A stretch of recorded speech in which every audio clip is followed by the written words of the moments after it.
My name is Andy Stoiber, and this is the Journal of the Learning Sciences podcast, an interview-style show focused on articles published in the Journal of the Learning Sciences, and the teams of scholars who author each piece in conversation, unpacking their work.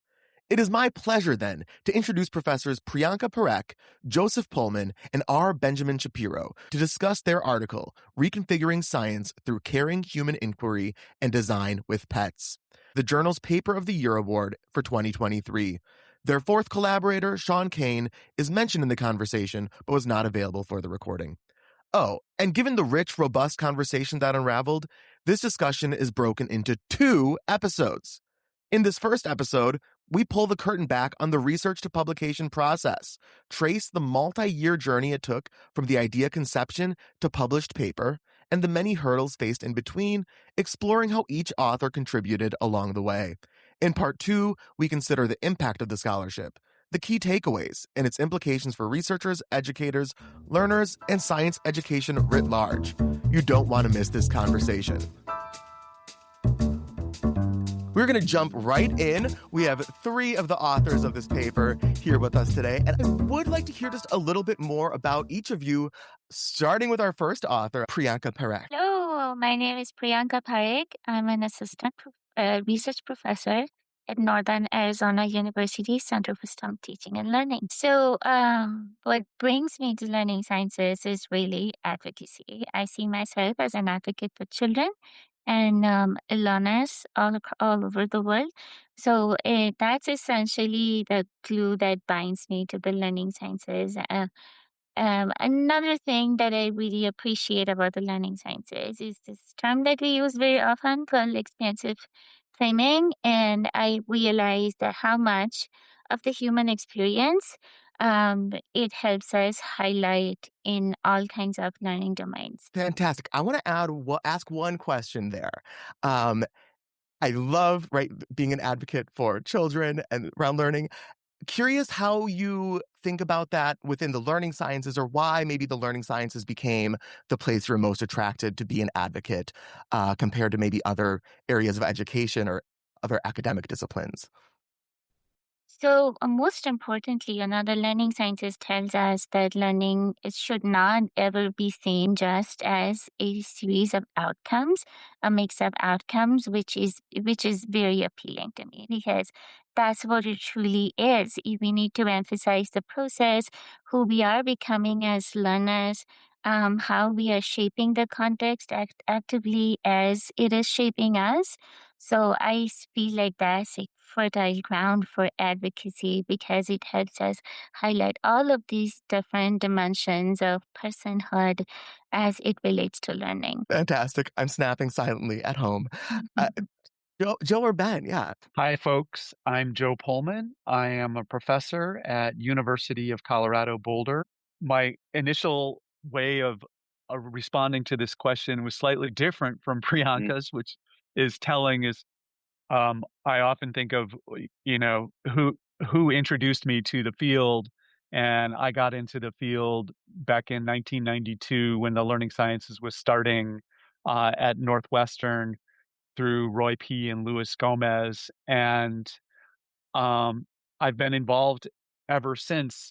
So in some ways, since I decided to apply to a learning sciences program instead of an ed tech program back in the early 90s, then I found a home in the environment. And the key to me, going to the thematic level that Priyanka responded on, which was great, is the focus on the design of learning environments. So that's been a theme in my career, and I love the way that the learning sciences focuses on not just psychological factors for learning and inputs and outputs, but how do we design our learning environments, and what are the processes that people go through and the tools and that engage folks and help them both learn and develop their identities along the way. And that's been a theme across my career. Hey, everybody. I'm Ben Shapiro. I'm a professor at the Paul G. Allen School of Computer Science and Engineering at the University of Washington. I also was thinking about the question in, I guess, a way akin to how Joe did, but I really like the framework for Priyanka's answer. So I think I come at it from, I'll speak about it personally, and then I'll talk about it sort of what does that sort of positionality mean for how I think about my work in the learning sciences. So I was not a very good student growing up, and I was often in trouble. I was either bored or in trouble in school. It's like I was somebody who really didn't like wanted to, I was curious and wanted to explore things and did not do well within the very regimented, like, now we're doing this worksheet, now we're doing that worksheet structure. And neither I nor most of my friends were like the honors students. And lots of us were creative, and lots of us had passions and curiosities outside of school. I had friends who worked on cars. I was into computer programming, and et cetera. I had friends who started companies. But school was like the most suffering part of our like routinized lives. You have to like sit there and be quiet and do this very regimented thing, at least in the schools that I went to. And so I just found it excruciating. And I thought that when I grew up, I wanted to do something to make schools be places where there's more room for creativity, for collaboration, for not having to sit silently, but also to be a place where my very smart friends could be recognized as the very smart people they were, which was not what was going on in the schools we were in. And that's sort of what sent me down the journey of like, oh, I think I want to go and do research in education. And then I was very fortunate in that, as I was an undergrad at UCSD, where there's, people like Angstrom and Mike Cole, people like Jim Holland and Ed Hutchins. And so a lot of the sort of anthropological and more sociocultural foundations for the learning sciences were in abundance in that place where I was learning as an undergrad. So, midway through college, I dropped out of CS major. They let you do this like make your own major thing. So I was really fortunate to be taking classes from people like Bud Meehan on sociology of education, courses on like language as a social and cultural thing, courses on design and cognitive science. And so then when once I was like, okay, I'm applying to grad programs, like Joe, I was mostly looking at ed tech places, but ultimately I was really excited by the learning sciences because, first of all, it was the field where it felt like you could most combine deep research on learning and knowledge of education and educational systems with design, right? I sort of felt like I'm pretty good at this like tech thing already, so I didn't see why I would want to go get a PhD in a computing program if the thing that I felt like I knew the least about was education. Why not go hang out with the people who are interested in learning and education and also design? And that, kind of made the choice to go study learning sciences at Northwestern a pretty obvious one. And it didn't hurt that the person who ended up becoming my PhD advisor had like been a postdoc at Bell Labs for the people who I had been doing research with as an undergrad. And so like they would send me to the airport to pick them up. And then years later, we connected in this advising role. So I still feel like I carry those ideas with me, which is to say, lots of young people have very rich intellectual lives outside of school, and we could be doing more to engage with those lives, including where they're lived and with whom they're lived, in the ways we design for learning and study learning. And I think you see that in this project. That's great. And I also love that as a recruitment message for computer science graduates considering what to do next. Yeah. And you're offering them, right? Why not come learn about how people learn, especially as it is so salient for artificial intelligence and all that. But great. I mean, this is right. Such different answers from each of you on sort of background and passions around in the learning sciences, which raises the question around how you came together. What brought the three of you and then your other author, Sean Kane, together to collaborate on this? And in the paper, you have an author's positionality that touches on some of this journey that this project went through.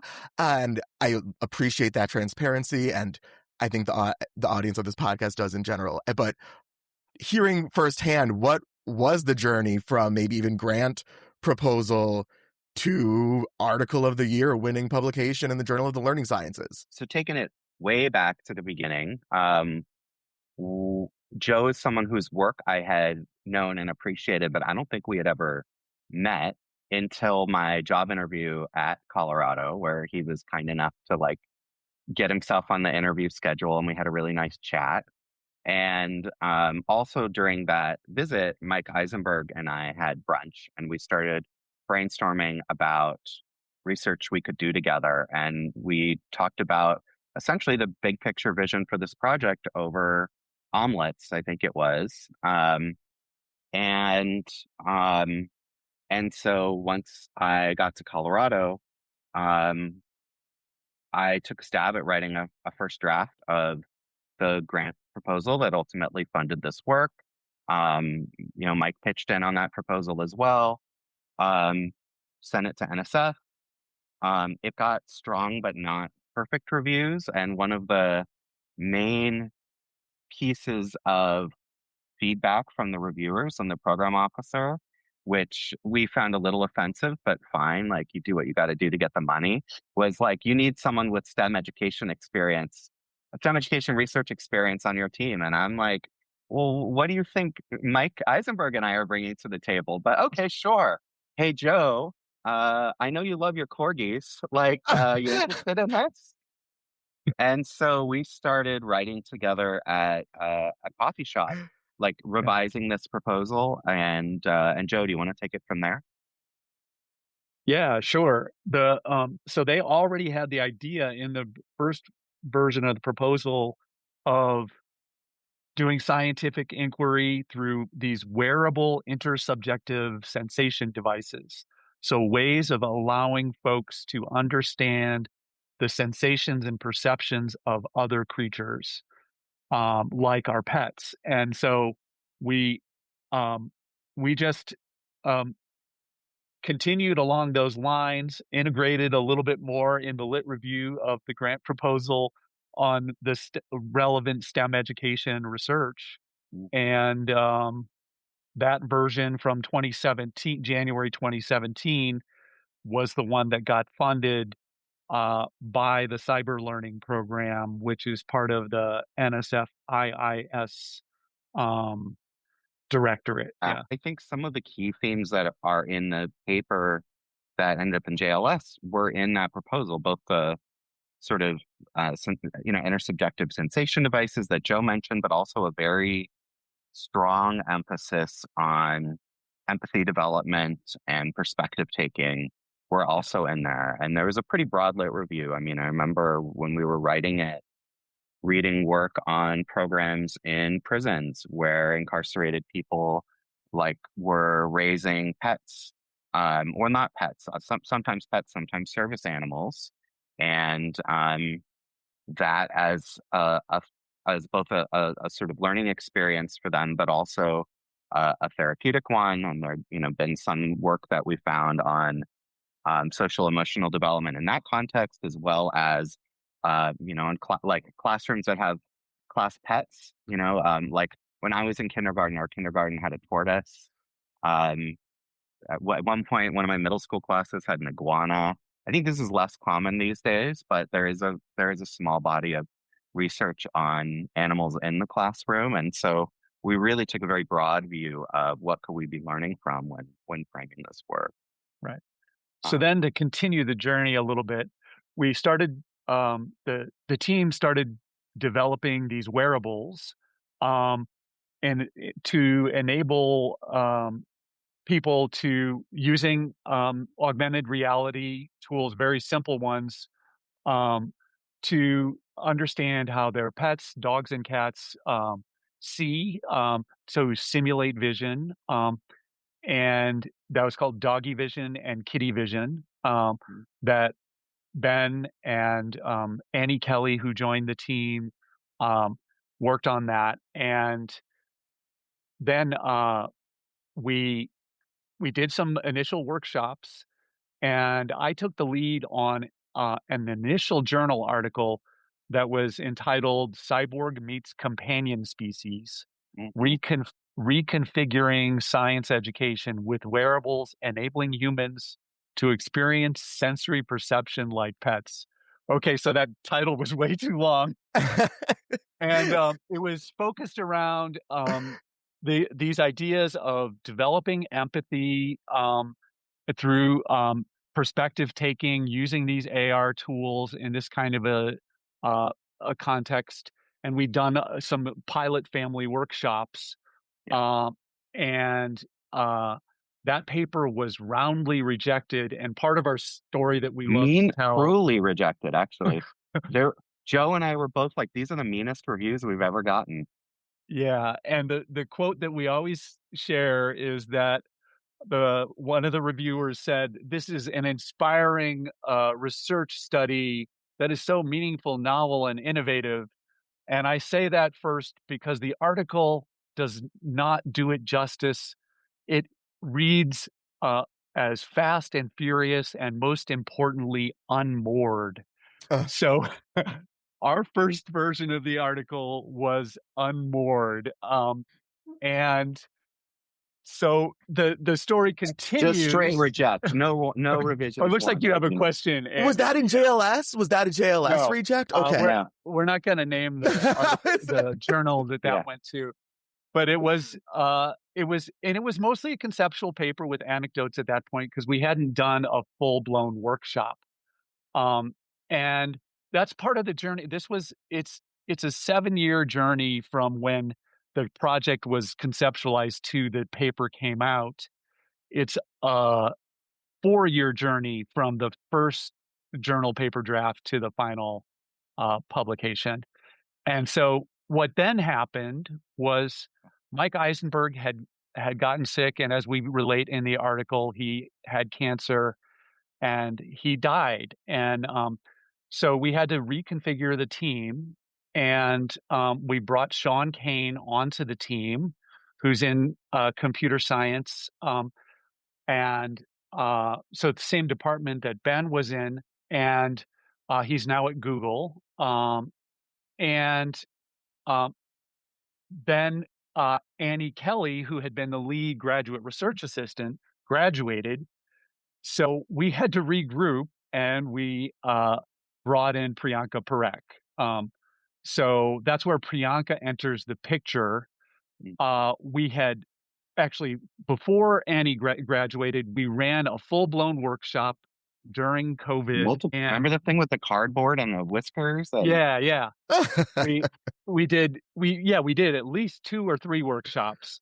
Yeah. And so we collected a bunch of data on using these, particularly the doggy vision and kitty vision. We had the richest data set on, and we brought Priyanka in, and we had a whole bunch of data and ideas, rejected paper, a couple of conference. We did do a couple of ICLS conference papers that were the beginnings of the empirical analysis, and then Priyanka took it over. So one summer afternoon in 2021, I actually it came across this call for a position for a postdoc scholar, FMCA Boulder, and I interviewed with Joe, Ben, and Sean. Very happy to have been hired by them onto the project, and right from the get go, really the work was cut out for me. I could see that the data was amazingly rich. The papers that have been drafted were also excellent. Most importantly, it brought together so many of my passions. So, informal science learning, um, children, and pets. So I was just, oh my God, like this was the best opportunity that life would ever throw my way. So of course I jumped headfirst into that. And my goal was really not just my goal. What spoke to me the most was how big a role this very strong relationship between these children and their pets was a pivot for learning. That was the biggest draw for me because also as we mentioned in the paper, all three of us grew up with pets in very different contexts, but definitely pets were a big part of our lives. Um, Ben mentioned quite a bit about his childhood. I stand there with you, Ben. I was also not a good learner at school because I had so many other passions. So that kind of a context really spoke with me. And I began with trying to understand, trying to sort of collate all the sources of data that these online workshops had collected, and then trying to understand, like, how do we make a case for, hey, there's so much going on and this is such an incredible impetus for learning, and what are some questions that we can ask of this data set. So most of my time on the project actually went into cleaning up the data, analyzing the data, highlighting like the best cases that we could use for the analysis, and that's what went into the paper. Wow. So let me try to recap in a brief summary of what happened, right? That over a 7-year period, it began with Ben meeting with Mike during a job interview visit, brainstorming what then turned into Ben championing an NSF grant proposal that initially got rejected, needing a more STEM education person established on it, goes to Joe. You two work on things for a while, run into some dead ends. It seems like you're working on papers, try to get some data collection going, not sure what to do with all the data you have. And that's when you bring in Priyanka as the postdoc who takes all this data, prior work, and makes sense of it. Right.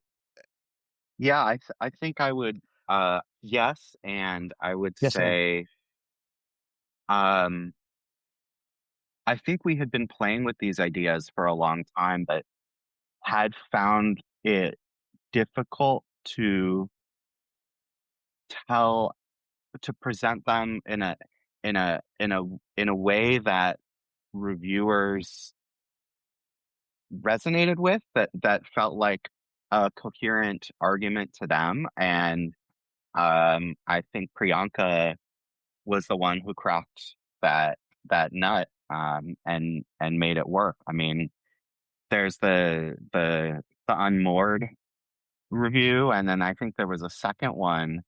And this paper, in some ways, is a mashup of two pieces that Right. it's sort of funny to me. It's like two pieces that had been rejected from lower lower status, lower impact journals, and then through the magic of Priyanka, sort of mashing them up and turning them into a more coherent narrative, ended up with something that not only was accepted at, a very high impact journal, but was apparently a standout even in that space. So I think Right. we're very grateful to Priyanka for that Yeah. contribution. And I'll say one other thing. You talked about the notion of collaboration, and to me, this is just an amazing story of collaboration being this magical thing that one could never predict at the beginning where something would get to. Where the ideas of Mike Eisenberg, who is a legend in our field. For anybody who doesn't know his work, please look it up. Um, and the ideas of Ben Shapiro mashing together, and then working with the first sort of lead GRA on the project, Annie Kelly, Mm-hmm. and then making that into a reality of some workshops and some implementing ideas in the real world, and the team developing some tools, and then um, the having these exciting conceptual ideas, but they were ill-formed. And The thing about the unmoored comment is, in some ways, it was unmoored, even though that was an unkind way to put it. Yeah. Because we hadn't gelled the empirical data with the concepts and made it crystal clear yet. And this journey helped us do that. And to me, the two conceptual things that helped us do that is we switched to perspective taking and care from this notion of empathy, because there's a complicated history of having complete empathy, let alone for other humans, but for other species, is notoriously not just difficult, but impossible. There's a famous paper by Nagel about how we can never have complete empathy for bats and how they experience the world in their Umwelt. And so we moved to this notion of care plus perspective taking and the relationship between that and scientific inquiry. And there's a problematic notion in the literature and in much of science education that people shouldn't have emotional relationships with the objects of their scientific study, because they should take it as an objective inquiry. And we reject that notion, and we believe we have evidence that that that is worth rejecting. We should treat the other creatures whom we are inquiring about as subjects. And there's a long history of this that Ben and Mike had told in the first grant proposal in science, with scientists like Barbara McClintock, who try to understand the perspectives of the plants that they study. And so we went whole hog on that, and we honed the message over this 7-year period, the ideas and the message over this 7-year period, because there were, at least 6 or 7 key players along the way who went into dialogue, and then we did things with real people and reflected and analyzed that as well. I just wanted to add to something Joe said, which is, not only were we thinking about feminist critiques of science and science education, but we were also thinking about critiques rooted in indigenous science practices. So, we were reading and talking about and thinking a lot about work by folks like Megan Bang and Ananda Marin. And that also informed the perspective in this work. So I just wanted to also give credit to how they helped us to think. Amazing. As you talk about the unmooring of that initial paper that was rejected, right?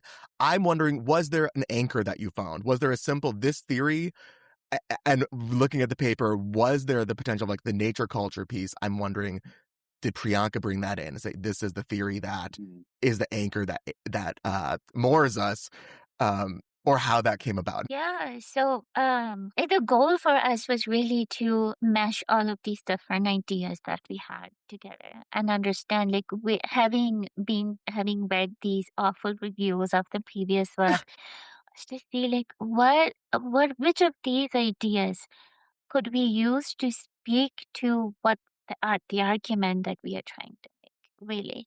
And then some of I think we kept most of those ideas, but um what really helped us was, of course, the nature culture construct, and I must say the vast sort of body of work that scholars had already produced based on it. Some of them, like we cite a piece by Augustin Fuentes on monkeys and Bali, which is which resonates a lot with the kind of experiences that I had growing up in India, like the relationships between other creatures and human beings are they're so complex, and the lines are so blurred.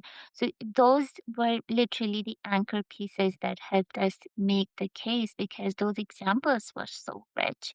And those kind of descriptions actually helped us build the case, like the actual cases that we share in this paper. That's also a case study. Um, the rest of the ideas, some of them we really had to tone down because of the sort of baggage perceptions that people have of those work, and as we publish more pieces from this data set, we continue to face those struggles.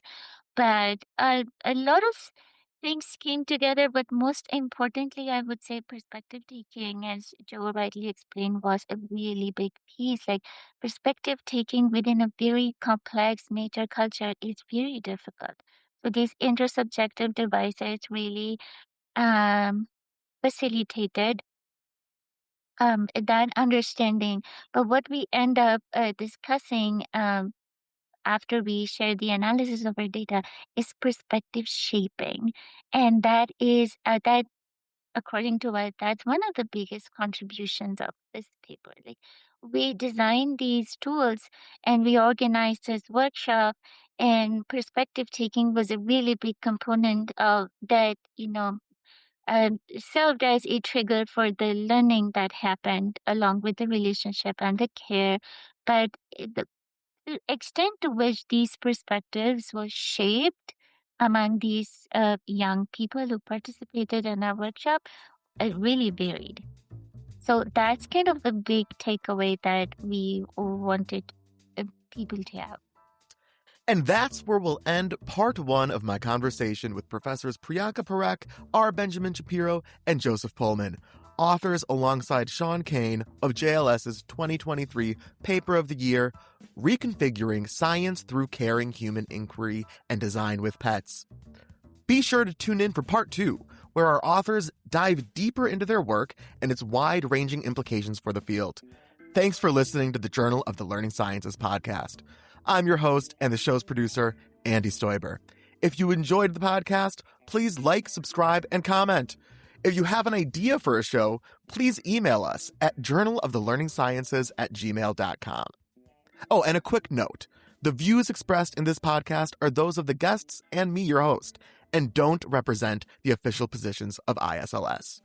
Thanks for listening and learning.